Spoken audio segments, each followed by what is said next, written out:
So these past 2, 3 weeks have been transformative, to say the least. Um, I've took a break off work, and as you can see, this episode is going to be a life update. And I dig deep, and I realized there's a lot of unhealed emotions. There was a lot of suppressed emotions that I hadn't dealt with fully. I had dealt with them, but to a certain extent, but then escaped through work, through food, through friends, through social media, and I hadn't dealt with the deep feelings of unworthiness that were within. And I realized a lot of patterns in myself, and that's something you should also be aware of in yourself, of how you're trying to escape. There's this constant escaping from yourself, right? And feeling the deepest emotions that you've been running away from. I took this week, these past 2, 3 weeks to really dig deep, and I realized every time that I felt unworthy, I would try to seek people's attention to get a short glimpse of worthiness, but then I would fall back into the unworthiness because nothing was healed, right? I was escaping, right? Let me give you a concrete example. I was trying to, when I felt unworthiness, I would try to get this girl's attention, and then I would feel a little bit of worthiness when I got it, and then it would go away. So the cycle would continue of dissatisfaction and unworthiness and unhappiness at the end of the day. So what are the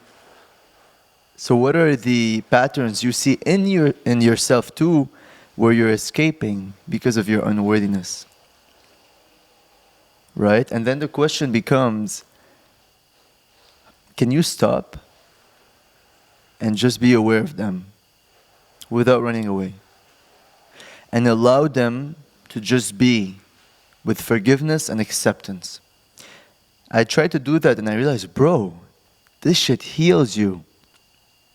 Yesterday I got down on my knees to pray. I usually pray on the bedside like this. Yesterday I got down on my knees. I used to not have the humility, now I realize it was humility, to get down on my knees. I was on the call with a very dear friend of mine. And he's been on a spiritual journey with Jesus. And I respect him a lot for doing that. And he told me, you get on your knees, you speak from the heart, and you tell God everything. So yesterday in the balcony, I opened the balcony, I got down on my knees, and I said everything. Here's a few things that I said. I said, God, please take away my financial unease, because I've been really reckless with my spending, and doing this podcast, I haven't been making any money. And so I said that to God. I said, God, please clear my path. I've been confused as to what to do next with my purpose. Guide my steps. I said, God, please heal my feelings of unworthiness. I said, God, please help me know you more.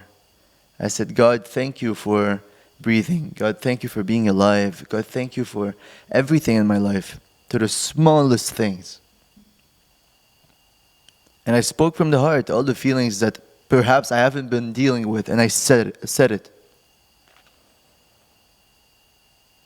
And after like 10, 20 minutes of praying on my knees, I felt so much lighter.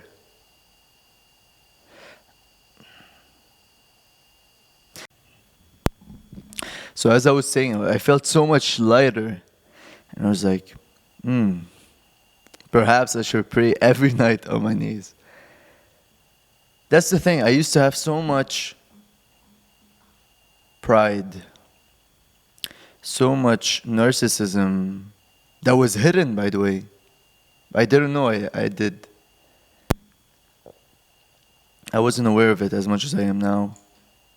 I had so much hidden ego, right? But now I said to God, please make me humble, right?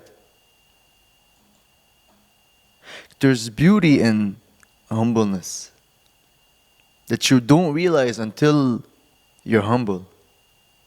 Until you see a stranger on the street and you help him. You help him not for karma, not for any external purposes, but just because you realize that there's someone in need and you can help. And then once you helped him, you forget about it. You move on with your day. It's not an act to say to others, look, man, I'm so great. I helped this guy. No. Humility is a superpower in life. For yourself and for others. The less humble you are, the more you will fall after you're high. The stronger the fall will be. And so, that's what I've been learning. That's what I've been focusing on, humbleness. I've been focusing on my heart's desire also. I'm very intuitive and sensitive, and I believe everyone at their core is very intuitive. Once the mind calms down, then you know what you want to do, right? You feel an excitement towards a certain thing. You feel repelled from another. It's like your heart opens for certain things and closes for others. And you'll realize it closes for sins. It closes for things that are not meant for you, right? And it opens for all the things that are.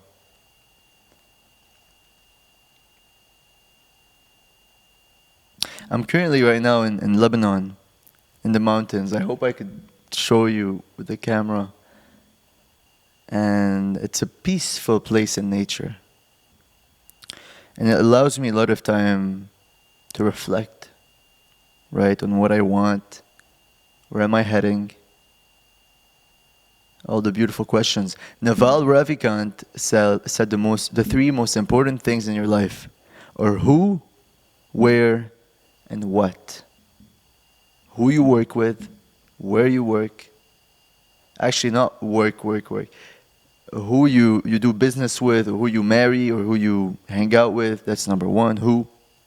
Number two is what you do.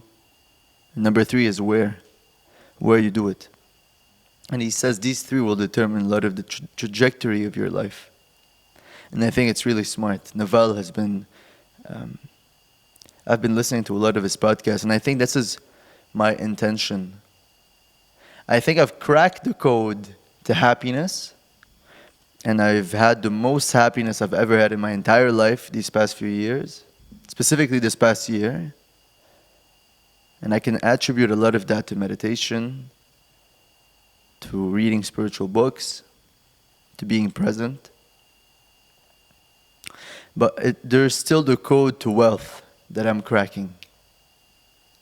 Health and wealth, or happiness and wealth, are my two main values. I've actually created a triangle of the fundamental values in my life. And at the bottom is spirituality, which means number one is spirituality, then health, then passion, then wealth. This is my order of values, right? I think it's important that you also have it. You get a sheet of paper, nothing. It takes, 30, 60 seconds. If you take 5 minutes and you write your order of values, so you're clear. What is it that I value? Right?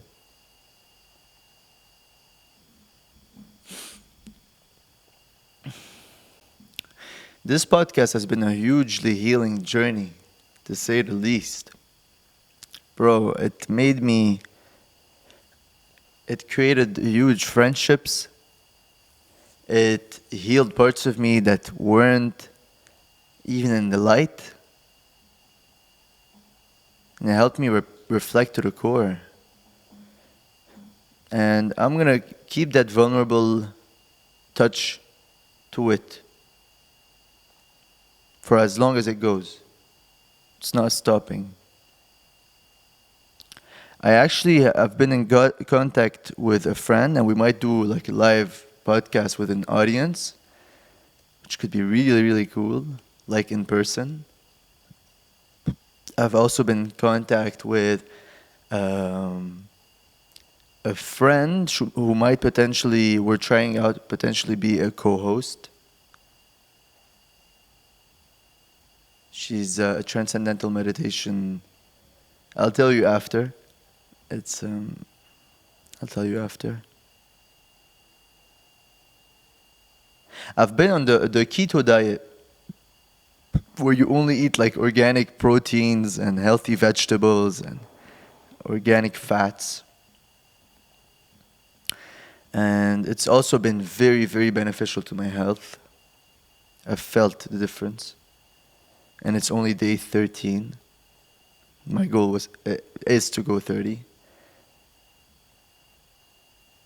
And what else? What's been happening in my life? I've been relaxing more these past few weeks. Just relaxing, enjoying, working a bit here and there, but most of the time relaxing, being present, enjoying time with my brother, enjoying time with friends, going out. I need to go on more adventures though. But I'm not gonna lie to you, the financial limitations now have been limiting me. It's just that my dad is really tough, and he has a point. Like, he's trying to build me into a man, and I've made quite good money before, but now I would be lying to you guys if I'm not saying that to be honest, I think I'm financially broke right now, right? But I do have complete faith that everything will work out, right? I just know, because I have faith in God, and there's a deep underlying peace, right?